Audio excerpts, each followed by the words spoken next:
Hello guys, কেমন আছেন? আশা করি ভালো আছেন। আজকে রাত 1টা বাজে, এখন আমরা গাড়ি স্টার্ট করলাম, তেল ঢেলে নিলাম, চলতে এসে পেলাম এখানে অযোধ্যা, এখানে যেখানে ভারতের সব থেকে বড় রাম মন্দির তৈরি করা হচ্ছে সেখানে। এটাই হলো ইউপির অযোধ্যা, যেখানে রাম মন্দির তৈরি করা হচ্ছে। তারপর খেয়ে নিলাম একটু চা খাওয়ার পর এটা হলো লখনৌ এক্সপ্রেস রোড।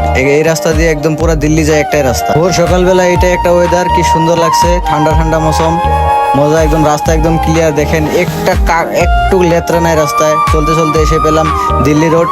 এই রাস্তা দিয়ে সিধে চলতে চলতে আমরা আগে পাবো সীতাপুর, তারপরে পাবো মুরাদাবাদ, এরকম করে যেতে যেতে পেয়ে যাবো দিল্লি। মজা রাস্তায় একটা গরু ছাগল কিচ্ছু নেই। দেখুন গরমের মধ্যে আমাদের অবস্থা কি হয়ে গেছে। একটা গেঞ্জি পরে একদম গাড়ি চালাচ্ছি, অনেক গরম, কিছু ভালো লাগছে না। রাস্তা একদম ক্লিয়ার কিন্তু শান্তি নাই। নিয়ে নিলাম বিরিয়ানি, এখন খাবো বিরিয়ানি। ভাত তো ভালোই লাগে না। বিরিয়ানি আনবক্সিং করতেছি, দেখেন কি সুন্দর বিরিয়ানি। দুজনে মিলে খেয়ে নিলাম 2 প্লেট বিরিয়ানি। বিরিয়ানি খেয়ে কিন্তু মজা পেলাম অনেক। যদি